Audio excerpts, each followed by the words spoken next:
If you're over 60 and you wake up, lace up your shoes, and head out the door without eating, you might think you're doing something smart, disciplined, fat-burning, healthy. But what if I told you, for some seniors, fasted exercise isn't boosting fat loss, it's quietly draining muscle. After 60, your body plays by different rules. The hormones shift, muscle rebuilds slower, blood sugar doesn't stabilize the way it used to, and what worked at 35 can backfire at 65. Doctors are now warning that exercising on an empty stomach after 60 can either improve metabolic flexibility or increase fatigue, muscle breakdown, dizziness, even full risk. And here's the scary part. Most people don't realize the damage until they feel weaker, months later. Less strength getting out of a chair, less stability climbing stairs, more exhaustion after simple workouts. So the real question isn't, does fasted exercise burn fat? The real question is it protecting your independence or slowly taking it away? Today, we're breaking down the science, the risks, and the safe way to exercise after 60, so you don't accidentally sabotage your strength. Stay with me, because what you're about to learn could change the way you move every single morning. Let's get into it. Here's what most fitness influencers won't tell you. After 60, your body's not broken, but it is different. Your metabolism shifts, your hormones decline, and your muscles don't respond the way they used to. Doctors call this age-related anabolic resistance. That's a clinical way of saying this. Your body becomes less efficient at building and repairing muscle, even when you eat protein. At 30, you could eat a decent meal and your muscles would rebuild quickly. At 60, your body needs more stimulation and more protein to get the same result. And here's where it gets serious. Research shows adults lose about 3 to 8% of muscle mass per decade after age 30. But after 60, that loss speeds up dramatically. This progressive muscle loss is known as sarcopenia. Sarcopenia doesn't just mean smaller muscles. It means less strength getting up from a chair, less stability walking on uneven ground, slower reaction time if you trip, higher risk of fractures if you fall. Muscle isn't just about looking fit. After 60, muscle is your shock absorber, your balance protector, your independence insurance policy. And here's something even more important. Muscle tissue plays a major role in blood sugar control. The more muscle you have, the better your body manages glucose. So when muscle declines, blood sugar becomes more unstable, energy levels fluctuate more, fatigue hits faster. Now think about this carefully. If your body already struggles to rebuild muscle, if recovery already takes longer, if blood sugar already has more variability, what happens when you wake up and immediately put physical stress on your body without giving it fuel? Does it burn fat? Maybe. But could it also tap into already declining muscle reserves? That's the question doctors are starting to examine more closely for seniors. Because after 60, the goal isn't just calorie burn, it's preservation. Preserving strength, preserving stability, preserving independence. So before you assume exercising on an empty stomach is automatically healthy, you need to understand what your 60-year-old body actually needs. And in the next section, we're going to break down exactly what happens inside your body the moment you start moving without fuel. When you wake up in the morning, you've already been fasting for 8, maybe 10 hours. Overnight, your body has been using stored glycogen. That's the glucose saved in your liver and muscles to keep your heart beating, your brain working, and your organs functioning. By morning, those stores are already lower. Now imagine this. You get up, no food, no protein, no hydration, and you start exercising. Immediately, your body asks one question. Where do I get energy? At 25 years old, your body is metabolically flexible, hormones are strong, recovery is fast, fat oxidation works efficiently. But at 60 plus, it's different. Your glycogen storage is reduced, your stress hormone response is higher, your muscle repair system is slower. So instead of smoothly switching to fat for fuel, your body may look for the fastest backup source of glucose, and sometimes that source is muscle. Here's where it gets serious. Without circulating amino acids, which come from recent protein intake, your body may break down muscle tissue to convert it into glucose. This process is called gluconeogenesis. It's a survival mechanism, but repeated too often in seniors, it may accelerate muscle loss. And remember what we said earlier, after 60, you're already losing muscle faster than before. Now add frequent fasted workouts to that equation, over weeks or months. You may not notice dramatic changes, but you might start feeling more fatigue halfway through your walk, less strength climbing stairs, more soreness that lasts longer, a subtle decline in stamina. Some seniors describe it as, "I just don't feel as strong as I used to," not because exercise is harmful, exercise is powerful, but because the body wasn't fueled for the demand placed on it. You might also feel lightheaded, slightly shaky, mentally foggy. That's not weakness, that's physiology. Your body's trying to protect vital organs while running low on fuel. And here's the key truth. After 60, recovery is just as important as movement. If you stress the body without support, it adapts differently than it did decades ago. So the real question isn't whether fasted exercise burns calories. The real question is it preserving your muscle or slowly costing you strength you can't afford to lose? Now we need to talk about something even more serious. Not muscle, not fat burning, but blood sugar. After 60, your insulin sensitivity naturally changes. Even if you've never been diagnosed with diabetes, your body may not regulate glucose the way it did at 35. In fact, millions of seniors have prediabetes and don't even know it. And here's the issue with fasted exercise. When you haven't eaten overnight, your blood sugar is already on the lower side. Now you start moving, walking fast, climbing hills, doing strength exercises. Your muscles immediately pull glucose from your bloodstream for energy. But if there isn't enough circulating glucose available, your levels can drop quickly. This is called hypoglycemia, and it doesn't always feel dramatic at first. It can start subtly. A little dizziness when you turn your head, a slight blur in your vision, a sudden wave of fatigue that feels off, mild confusion or slower reaction time. Some seniors describe it as, "I just felt strange for a minute." But here's why this matters. After 60, balance and reflexes are already slower than they used to be. Now combine that with even a brief drop in blood sugar. Your coordination decreases, your stability weakens, your awareness dulls, and that's when accidents happen. Doctors are especially cautious with seniors who take insulin, metformin, sulfonylureas, or other glucose-lowering medications, because intense fasted exercise can amplify blood sugar drops. One unexpected dip during a simple morning walk, one moment of dizziness on a staircase, can result in a fall. And falls are one of the leading causes of injury, hospitalization, and loss of independence after 60. This isn't about scaring you, it's about understanding physiology. Your 60-year-old body prioritizes stability and safety differently than your 30-year-old body did. Fasted workouts may feel efficient, but if blood sugar drops too low, efficiency doesn't matter, safety does. So before you commit to intense morning exercise without fuel, you need to ask, is my blood sugar stable enough to handle it? Because after 60, protecting your brain and balance is just as important as protecting your waistline. Now wait, before you swear off fasted exercise forever, let's be balanced. Is exercising on an empty stomach always bad after 60? Not necessarily. In fact, in the right situation and at the right intensity, it may offer some benefits. Some research suggests that light fasted movement can improve something called metabolic flexibility. That means your body becomes more efficient at switching between burning carbohydrates and burning fat for fuel.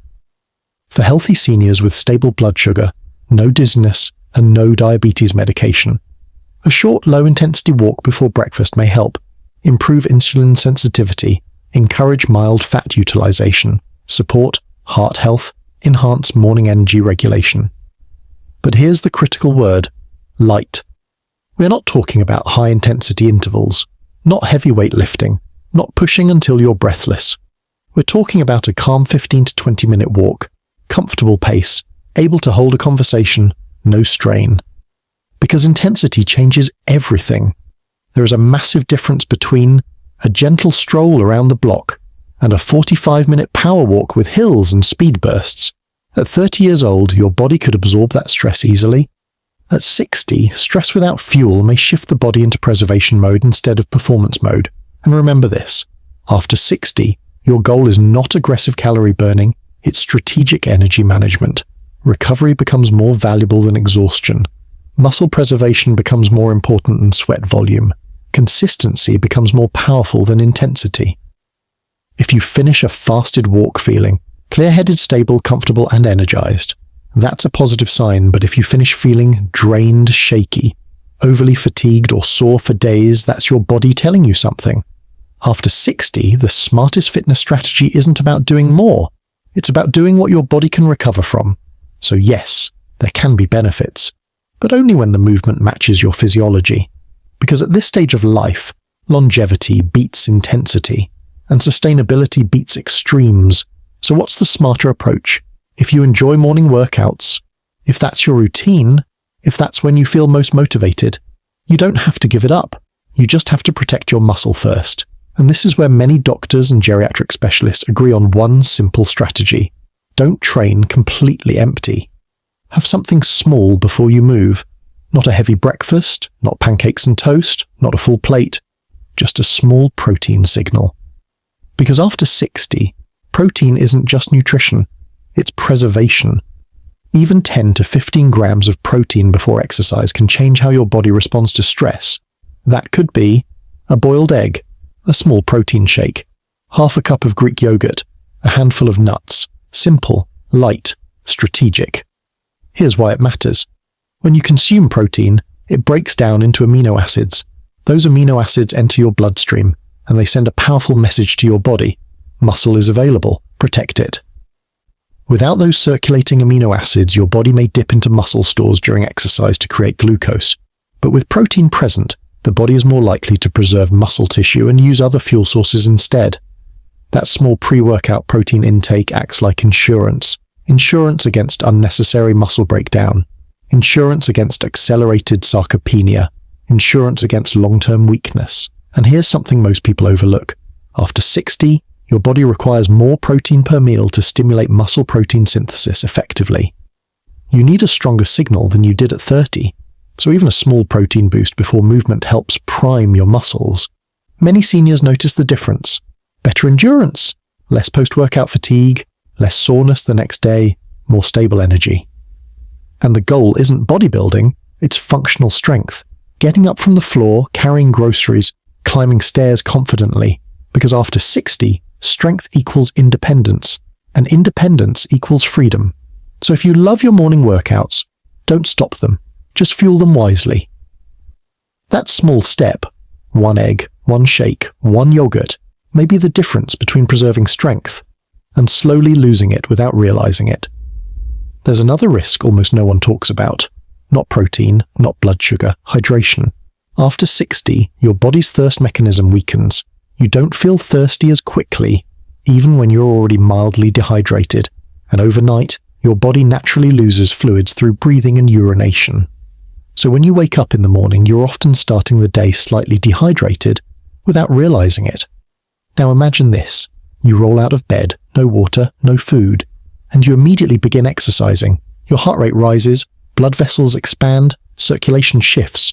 If you're dehydrated, blood volume is lower, and that can cause a temporary drop in blood pressure.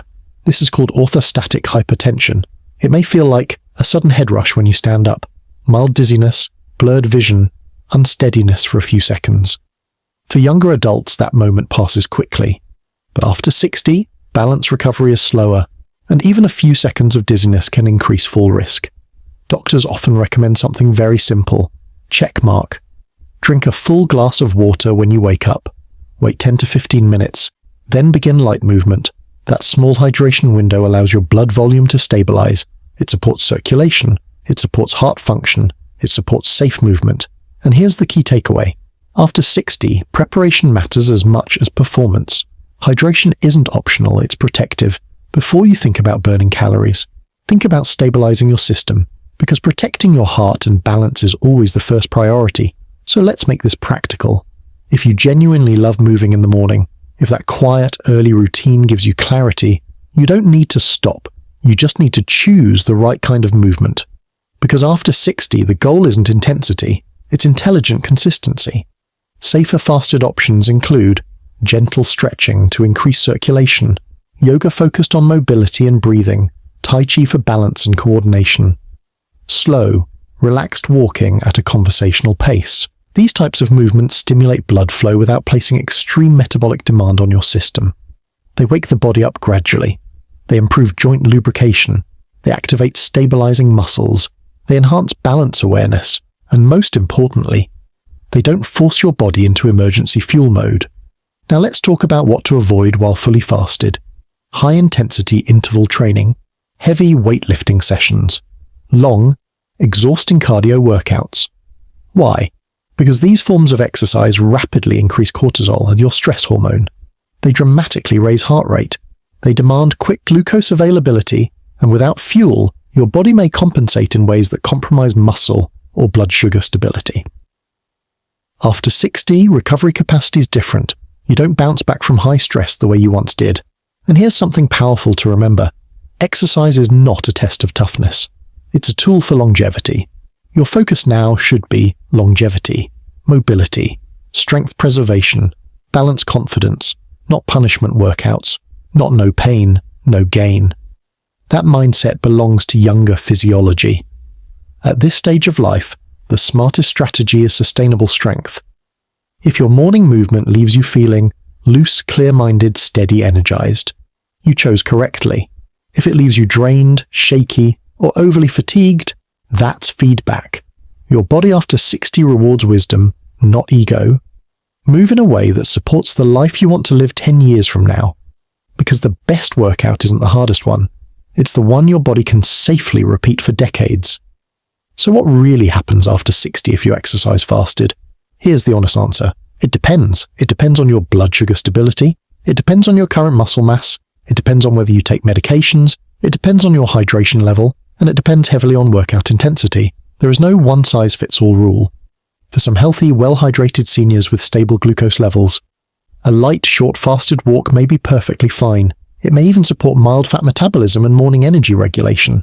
But for others, especially those with low muscle mass, diabetes risk, dehydration, or high-intensity workout habits, fasted exercise may quietly do the opposite of what you expect. It may increase fatigue, it may slow recovery, it may gradually contribute to muscle loss, and over time, even small muscle losses matter. Because after 60, you're not just maintaining appearance, you're protecting function, you're protecting your ability to stand up without assistance, climb stairs confidently, carry groceries safely, catch yourself if you trip. That's why the safest and smartest approach looks like this. Fuel lightly, hydrate first, train strategically, a small amount of protein before exercise, a full glass of water before movement, strength training done with proper recovery and adequate daily protein intake. Because strength training after 60 isn't about aesthetics, it's about preserving neuromuscular coordination, it's about maintaining bone density, it's about protecting metabolic health. And here's the mindset shift that changes everything. After 60, muscle is currency. The more you preserve, the richer your physical freedom becomes. Lose too much, and daily life becomes harder. Preserve it, and independence stays within reach. So don't think of food as something that ruins fat burning. Think of it as fuel that protects your future strength. Because in this stage of life, strength isn't optional, it's independence. And independence is priceless. Now, I'd love to hear from you. If you're over 60, do you exercise before breakfast or after? And more importantly, how does your body actually feel when you do it? Do you feel energized and clear-headed, or tired, shaky, drained? Your experience matters, because someone watching right now might be feeling the same thing and wondering if it's just aging. Your comment could help them realize it's not weakness, it's strategy. And remember, after 60, health isn't about extreme routines. It's about smart adjustments, small changes, better timing, better fueling, better recovery. If this video gave you clarity, if it helped you understand your body in a deeper way, make sure you subscribe, because we talk about the senior health truths that aren't always explained clearly, but make a massive difference long term. After 60, small daily decisions shape your future strength. Protect your muscle, protect your balance, protect your independence. Because your health isn't just about living longer, it's about living stronger.